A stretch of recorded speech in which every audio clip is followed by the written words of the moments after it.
गच्छत सर्वांश सुहृदो वयम। तो महाराज द्रौपदी जी का मिलन, जो कार्श्य परिवार की जितनी भी महिलाएं हैं, अब महिलाएं जब इकट्ठी होती हैं तो फिर उनकी भी जमती है ना फिर वो सभा। सो माताएं एकत्र थी, और कितनी माताएं थी, भगवान कृष्ण जी की पूरी पत्नियां आई थी, तो आप सोच लो कितनी थी, वो तो थोक में ही थी इकट्ठी। 16,108 तो वहीं विराजमान थी। उनका परस्पर एक दूसरे से मिलन हुआ, और उनसे मिलने के लिए उनके बीच में आई द्रौपदी जी, और द्रौपदी जी ने सभी को प्रणाम किया कि धन्य है आप, कितनी सौभाग्यशाली। ऐसे आपने कौन से जप तप साधन अनुष्ठान किए, जिन साधन जप तप के अनुष्ठान के परिणाम स्वरूप साक्षात अखिल कोटि ब्रह्मांड नायक नंदनंदन श्याम सुंदर तुम्हें प्रियतम के रूप में मिले हैं। तुम साधारणतः सुकृति हो नहीं सकती, कोई विशेषता तो आप में होगी। बड़ा सुंदर प्रश्न पूछती हैं द्रौपदी जी। हे वैदर्भ्यच्युते भद्रे, हे जाम्बवती कौशले, हे सत्यभामे कालिंदी, सभ्ये रोहिणी लक्ष्मणे, हे कृष्ण पत्नी एतन्नो ब्रूतिभो भगवान स्वयं, उपेमे यथालोकम अनुकुर्वन् स्वमायया। हे वैदर्भ्यच्युते भद्रे, हे जाम्बवती कौशले। वैदर्भी किसको कहते हैं? रुक्मिणी जी को। हे वैदर्भी, हे भद्रे, भद्रा जो श्रुति कीर्ति की बेटी है, बुआ की बेटी है। तो हे वैदर्भ्यच्युते भद्रे, हे जाम्बवती कौशले। जाम्बवती मानी जामवती, जामवान की बेटी, और कौशली जिनका नग्नजिति भी नाम था। 7 बलों को नत करके भगवान श्याम सुंदर ने उनको वर्ण किया है। हे सत्यभामे कालिंदी, पूरी 8 रानियों का नाम इसमें लिया है। सत्यभामा जी, कालिंदी मानी जमुना मैया, और सभ्य रोहिणी लक्ष्मणी। उन सभी को हाथ जोड़ करके वो कहते हैं कि आपके ऐसे कौन से सुकृत थे, कैसे भगवान श्याम सुंदर ने हे कृष्ण पत्र, हे कृष्ण पत्नी एतन्नो ब्रूत, वो भगवान स्वयं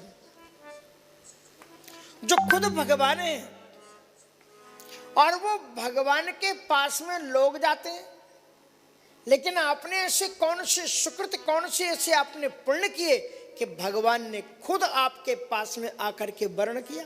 हर एक आत्मा परमात्मा को ही तो अपना पति बनाना चाहती है, लेकिन तुम कितनी सौभाग्यशाली हो कि भगवान ने खुद ही तुम्हें पत्नी बना लिया। तो कृष्ण पत्नी, फिर नीचे जो 16,000 हैं उनसे नीचे के श्लोक में पूछा, कृष्ण पत्नी एतन्नो ब्रूतवो भगवान स्वयं, उपयेमे यथा लोकम अनुकुर्वन् स्वमाया। जिस माया में संपूर्ण संसार उन्हीं की माया तो है, भगवान कृष्ण कहते हैं मम माया दुरत्या। वे भगवान श्री कृष्ण जी अपनी ही माया का अनुकुर्वन करते हुए किस प्रकार से उन्होंने इतने विवाह किए, ये मुझे अत्यंत रहस्यमय प्रसंग है, इसे बताने की कृपा करें। तो पहले रुक्मिणी आदि जी ने कहा है, लेकिन आप जरा देखिए जाम्बवती ने कितनी सुंदर बात कही है।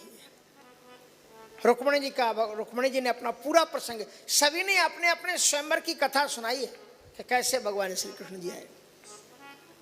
रुक्मिणी जी कहती हैं कि मैं तो इतनी बेचैन थी कि उनके बिना मेरा चित्त नहीं लग रहा था, लेकिन मेरा भाई तो निश्चित कर बैठा था कि शिशुपाल के साथ में वध करेंगे, लेकिन सर्वांतरयामी अनंत करुणा वर्णालय नंदनंदन भगवान श्याम सुंदर ने मेरे अंतर्मन की वेदना को श्रवण किया, और वो जिस प्रकार से शारों के बीच में अपने भाग को सिंह लेकर के चला जाता है, उसी प्रकार से तमाम जरासंध शिशुपाल आदि इकट्ठे थे, लेकिन उन सब शत्रुओं के सिर पर पांव रखते हुए भगवान श्याम सुंदर मुझे अपनी भार्या बना करके वहाँ से ले आए, और मैं उनको प्राप्त करके अपने आप को सौभाग्यशालिनी अनुभूति करती हूँ। मैं यही चाहती हूँ कि भगवान के पादार बिंदों से एक रंच भी मैं दूर ना हूँ, यही मेरे जीवन का सुकृत है और यही मेरा पुण्य है, और कुछ नहीं चाहती हूँ। जाम्बवती जो जाम्बवान की बेटी थी, कितनी सुंदर बात कही उन्होंने कि प्राज्ञाय दे कृदमम निजनाथ देवम सीतापतिम तृणवहान्यभुनाभ्युद्यत। मेरे पिताजी को मालूम नहीं था कि उनके इष्टदेव जो सीतापति हैं वही सामने, और वे अपने इष्टदेव से ही 27 दिन तक युद्ध करते रहे। और बाद में जब हमारे प्रियतम ने एक मुष्टिका का प्रहार किया तो फिर उनको इनमें जो हमारे ये पतिदेव है ना, इनमें फिर सीतापति दिखलाई पड़े। और इस प्रकार से मेरे पति ने वो मणि भी दे दी और मणि के साथ में मुझे भी श्याम सुंदर को समर्पित कर दिया। तो मैं कितनी सौभाग्यशाली हूं कि जो सीतापति भगवान राम हैं वे भगवान राम ही मेरे प्रियतम हैं।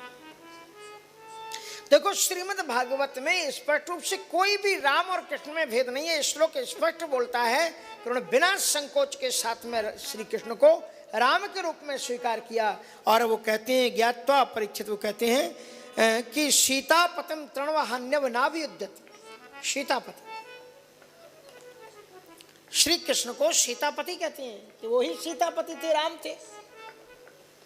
कभी राम बन के कभी श्याम बन के वही तो अवतरित होते हैं धरती पर। मैं सौभाग्यशाली हूं। सभी ने अपने अपने बातों को कहते हुए अंत में क्या कहा कि आत्मा रामस्य तस्सेमा वयं वै गृहदासिकाः सर्वसंग निवेत्याद्ध तपसा चा बभूवम। हमने अपने जीवन में पुण्य कितने किए हैं ये तो हमें कुछ भी मालूम है नहीं, क्योंकि इन्हें पुण्यों के द्वारा कोई प्राप्त कर ही नहीं सकता है। ये जिसे चाहते हैं उन्हें ही ये मिलते हैं। हम तो परमाराध्य भगवान यदि इनसे अतिरिक्त कोई है तो हम उनसे इतनी ही प्रार्थना करते हैं कि हे ईश्वर हमें कुछ नहीं चाहिए। ये 16,100 पत्नियां हाथ जोड़ करके कितनी सुंदर प्रार्थना करती हैं।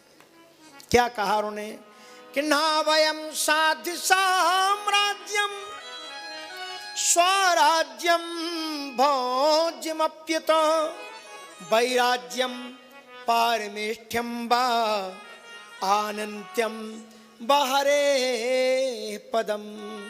ना वयम साध्य साम्राज्यम, हम ये नहीं चाहते कि हम साम्राज्य की अधिष्ठात्री बने, महारानी बने, हमारी ये कोई कामना नहीं। वैराज्यम, और ना हम साम्राज्य चाहते हैं और ना वैराज्य चाहते हैं, और स्वर्ग की भी हमारे मन में यत किंचित भी कामना नहीं है, और मैं पारमेष्ठ पद की भी, मुक्ति की भी आकांक्षा हम लोग नहीं करते। हम तो केवल इतना ही चाहते हैं कि द्वारकाधीश भगवान श्याम सुंदर के पाद पद्मों से एक रंच मात्र भी हम दूर न जाएं। आनंत्यम बहरे पदम, ये भगवान जो द्वारकाधीश हैं इनके चरणों की अनन्य आसक्ति हमारे चरणों में बनी रहे।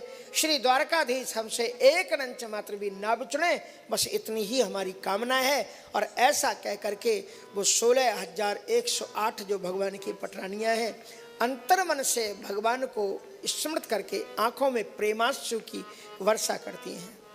द्रौपदी जी कहती हैं आप बड़ी ही सौभाग्यशाली हैं, आप जैसे शतकृत्य, आपसे बड़ा ना कोई योगी है, आपसे बड़ा ना कोई जपी है तपी है, क्योंकि आपने तो भगवान को प्रियतम के रूप में प्राप्त किया है। कबीर साहब जी कहते हैं आए मोरे राजा राम भरतार, मैं राम की बहुरिया, आप तो राम की बहुरिया बनकर के बैठी हुई है। कितने सौभाग्यशाली, बड़ी परस्पर मृदुल उनकी चर्चा हुई है, अच्छा संवाद होता है इनमें। और उसके बाद में महाराज वहां पर बहुत बहुत बड़े बड़े लोगों का, बड़े बड़े ऋषि मुनियों का शुभागमन होता है वहां पर। और जब लोग करके जाने लग जाते हैं तो वसुदेव जी महाराज चिंतन करते हैं इतने बड़े बड़े महात्मा लोग आए हुए हैं, क्यों ना इन महात्माओं को वर्ण करके फिर हम एक यज्ञ करें।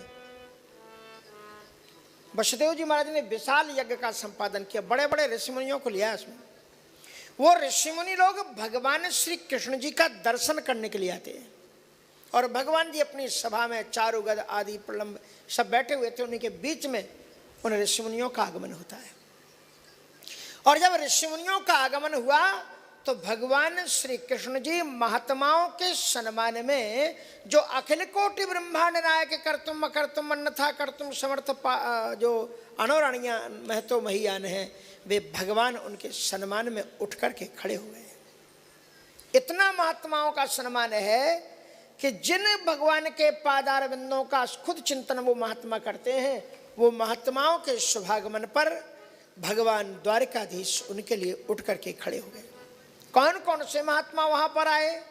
द्वैपायनो नारदश्च च्यवनो देविलोषितः विश्वामित्रः शतानंदो भरद्वाजोऽथि गौतमः रामः सशिष्यो भगवान् वसिष्ठो गालवो भृगुः पुलस्त्यः कश्यपोत्रश्च मार्कंडेयो बृहस्पति द्वैपायनो नारदश्च च्यवनो देवलोषितः। द्वैपायन माने कृष्ण द्वैपायन वेदव्यास जी पधारे वहां पर, महर्षि नारद जी पधारे हैं, च्यवन ऋषि, देवल ऋषि, असित नाम के ऋषि थे वो भी वहां पधारे, विश्वामित्र, शतानंद, भरद्वाज, गौतम। जहां जहां रामा शब्द है ना, रामा सशिष्यो भगवान, ये राम शब्द परशुराम जी के लिए है और परशुराम जी के अनेक शिष्य थे महाराज। इसलिए जहां भी वर्णन आता है उनका सशिष्य हो, परशुराम जी महाराज शिष्यों के साथ ही जाते थे।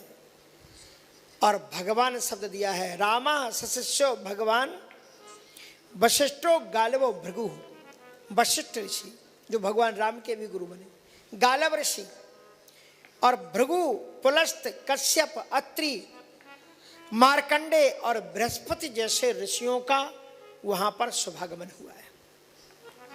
भगवान श्री कृष्ण जी ने अर्घ पाद्यादि देकर के उनकी आरती उतारी और महात्माओं की प्रार्थना करते हुए भगवान श्री कृष्ण जी ने बड़ा महत्वपूर्ण शब्द बोला। भगवान श्री कृष्ण जी महात्माओं का वंदन करते हुए कहते हैं, ना हम मयानि देवानि न देवा मृच्छलामयः ते पुनन्तिरुकालेन दर्शना देव साधवा। कहते ना हम्यानि तीर्थानि न देवा मृच्छलामयः, देवता केवल पाषाण के विग्रह ही नहीं होते, जो प्रतिमाएं हैं वही केवल भगवान नहीं होती, शिलामय